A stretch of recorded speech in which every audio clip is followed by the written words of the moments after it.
This is Dr. David Allen, and I'm talking with Pastor Matthew Sweeting. He and his team did a marvelous job in organizing a massive organization to confront the massive Hurricane Dorian. As I said before, Hurricane Dorian was met with massive hurricane help. Yes. And I saw that, and Matthew, you were at the head of this, and I just want to thank you for the country, for the church, and the people that you put this together. Now, the other thing I noticed was you also had good contact with people abroad, because not only Bahamians, but foreigners were also contributing as well. Yes. How did you get that network going? Well, you know, as an organization, we're 28 years old. It's hard to believe that time is moving this quickly. And over the last 3 decades, we have had a habit as an organization just to get to know people around the world that are making a difference. And typically for us, if we found someone's book and we're like, who wrote this book? How did they get these amazing ideas? You know, we wouldn't just read their books. We would call them and say, can we fly you to the Bahamas, get to know you in person? Would you mind journeying with us and telling us how these ideas are shaping the world? And we've been doing that for 30 years. And I think so you're cultivating all this. Yes. And it's almost as if the Lord had you preparing for such a time as this. I think so. I think, you know, it's a real privilege to live in a global community, you know, and what you learn is that some of the things that we're going through as a nation aren't particularly new or unique to the Bahamas. Other countries or people who lived in other times have had similar challenges and still do, and they have a lot to say about it. And we try to find people who, what they're really passionate about is how do we elevate those around us? How do we take what we know and push it to the common good? And even when it comes to storm management, we have been building relationships for 3 decades with people around the world, even on different continents, who they are looking at the place they live in, trying to respond not only in a humanitarian way, but how do you bring the hope and the love of God to people when things are falling apart? You know, we are living in serious times. You know, and the Bible says when there is no vision, the people perish. But one translation says when there's no vision, the people run wild. Wow. And we've always tried to find men and women in this global and national community that says, you know what are you learning that allows you to have a voice in your neighborhood, in your parliament, in your workplace, in your world? Would you mind sharing with us how you came to this realization? And we've been building those types of relationships. You know, 2 years ago, when Hurricane Irma hit our country, I got a call from the Prime Minister one day, and he says, would NPCC be willing to put the 5 southern islands of the Bahamas in their building for the storm? And right away, we said it would be a privilege to serve these islands. What do you need? And they were airlifted, as you recall, to, you know, I think Bahamas Air was the way that we got them there. But as soon as they got to the airport, NEMA had buses at the airport. Alive was giving out cell phones. As soon as these people stepped off the airplane, someone was there waiting them saying, listen, we know you've been through an ordeal. We are here to help you. And within less than 5 minutes, they were dropped off at the community center. And that storm, I think for me personally, grew my understanding of just how powerful networking can be. We built international relationships in that storm, and we built very strong local partnerships. You know, what happened in context is by the 3rd day, we ran out of food. We went through, I think if I spoke to the accountant, he told me 2 years ago, it took us $10,000 to feed a few hundred people for breakfast, lunch, and dinner. By day 3, everything was gone. And at the time, all I had was one phone and access to the internet. And I started posting on Facebook every day to the public, we need your help. And I chose Facebook because I knew that not only Bahamians were watching it, but all of our international friends that we partner with were watching as well. And something as simple as running out of food became a catalyst for us, where we were able to take a big problem and find even greater solutions. And we made such deep friendships during Hurricane Irma that when Dorian hit us, our international friends, our local friends says, can we do it again? We were able to do so much. And you know, social services was such a big help to me 2 years ago, because what they do is they take very accurate records. And I would go down to, we put them in one of our rooms downstairs every day. And I would say to them, can you tell me today who's in our shelter? I want to know who's from Acklands, who's from Crooked Island, who's from Ragged Island, Mayaguana, and Inagua. Tell me how many men, tell me how many women, how many boys, how many girls, how many babies. And I started taking that information, and when we posted onto the internet that day, today we have people from your island living in this building, then people who live in New Providence are from Acklands, they're like, you're talking about my people. And they said to us, what do you need? I said, I need tuna, I need corned beef, I need ice, I need water, I need Pampers. And we were so specific with what we needed because they told us who we needed to feed. People were giving us, pressed down, shaken together, running over. The generosity went boom.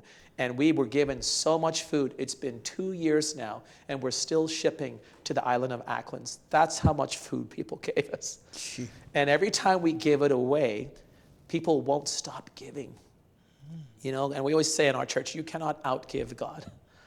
And so the generosity of the people of the Bahamas astound us. And you're still giving out care packages now, right? Yeah.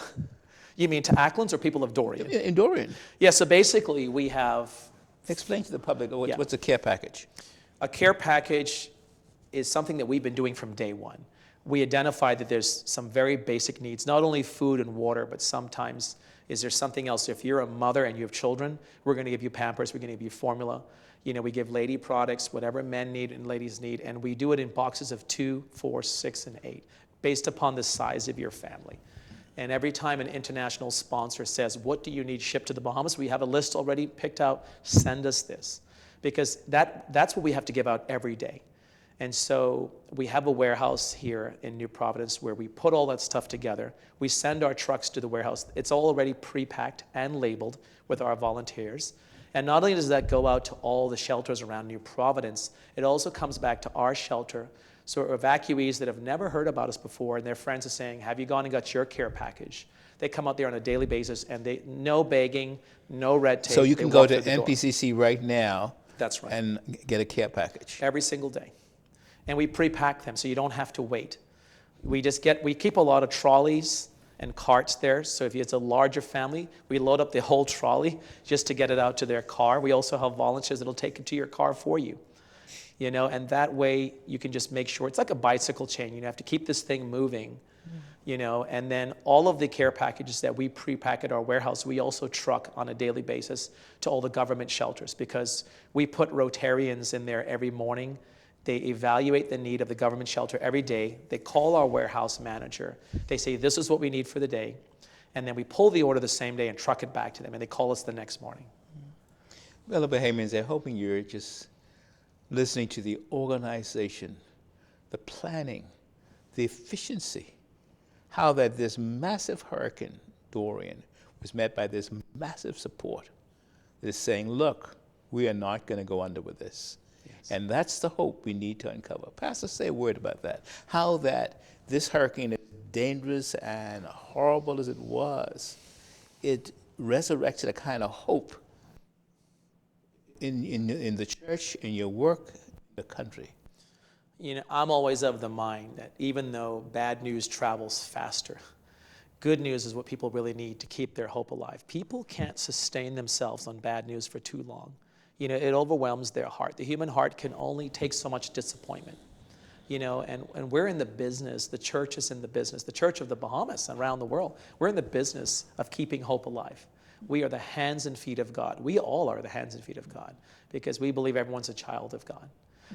And even though this storm was dangerous, what's more dangerous is this idea that you can't do anything about it. Let's say that again. Even though Hurricane Dorian was dangerous, we will never be the same again. We have lost friends, we have lost family. But the one thing we cannot afford to lose as a country is this idea that you cannot make a difference. You can change one life at a time. When people call us every day or they text me, I still personally respond to all the texts from our Facebook page. Usually that's me responding to a family. They can't believe that a pastor would actually stop and text them back. And the one thing that really surprises them is you would do something for me and you don't know me. I'm like, yeah, what do you want?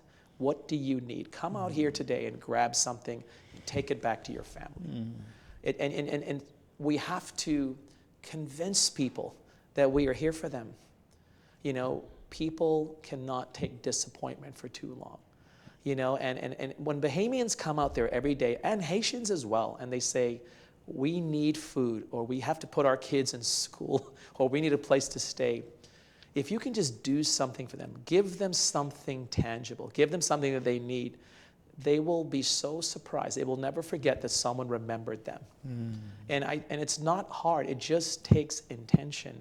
And it takes a village. You know, if you don't want to run out of food, you need thousands of people giving you food, you know, and helping keep this massive machine running. But if you can do that, the only other thing you have to do is to convince people that their life matters.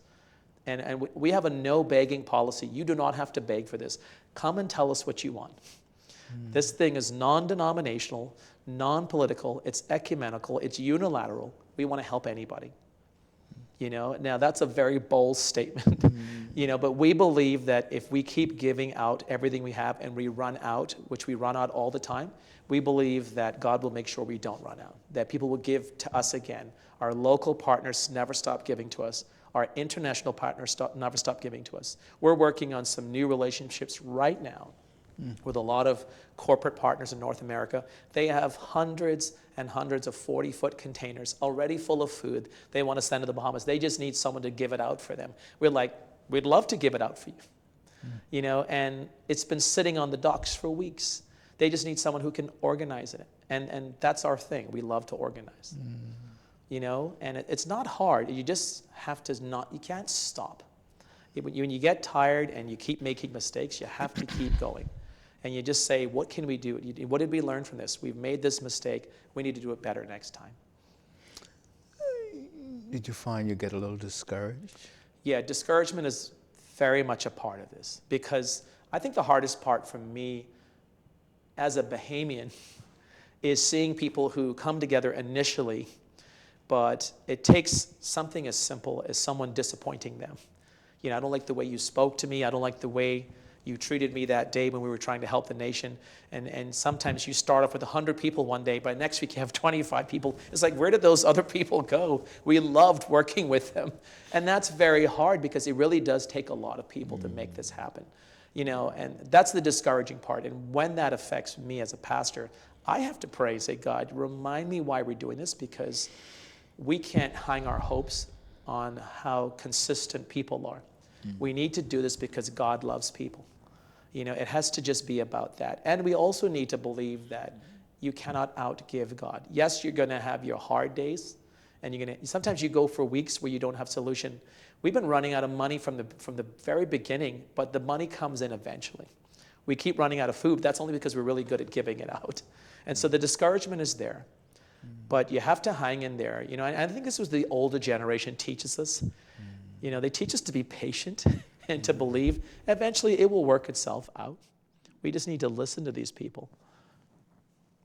You know, so. What was it like dealing with the evacuees? Were they grateful for what you were doing for them, or they were demanding, or they were entitled?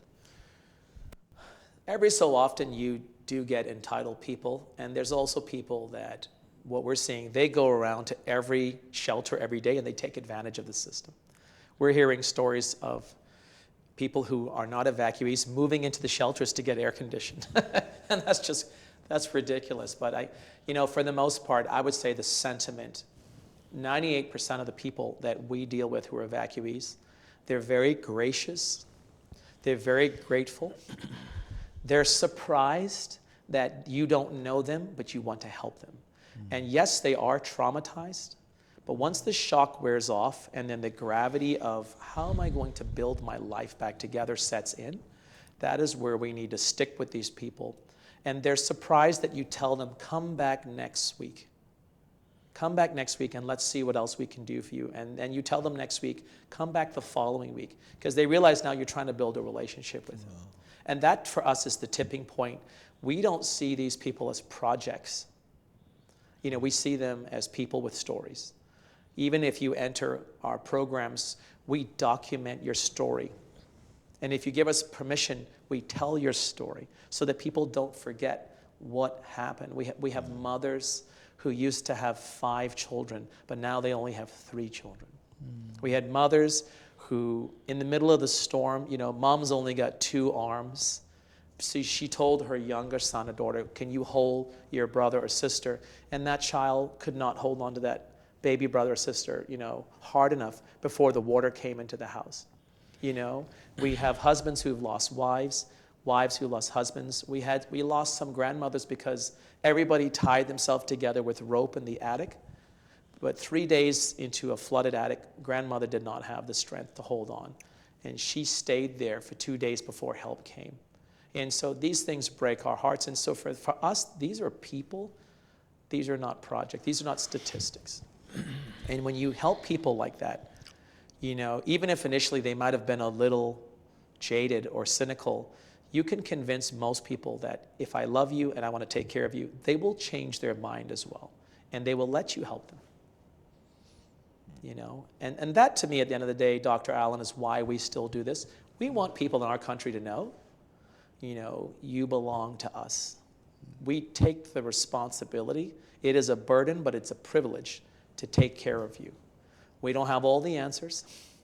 Some days we don't know what we're doing. We're still trying to figure this out. This is a very humbling process. Before Dorian, we never tried shipping. We never did national distribution. We never tried housing. We never tried bringing doctors and psychiatrists together. But we said, you know what, let's be foolish and try. And we're learning as we go. And we're asking people, can you be patient with us as well as we figure out how to help you? Pastor, it's absolutely fantastic what you've done. And obviously, without God's help, it would be impossible. So true. But what a powerful witness. We're going to take a break and be right back.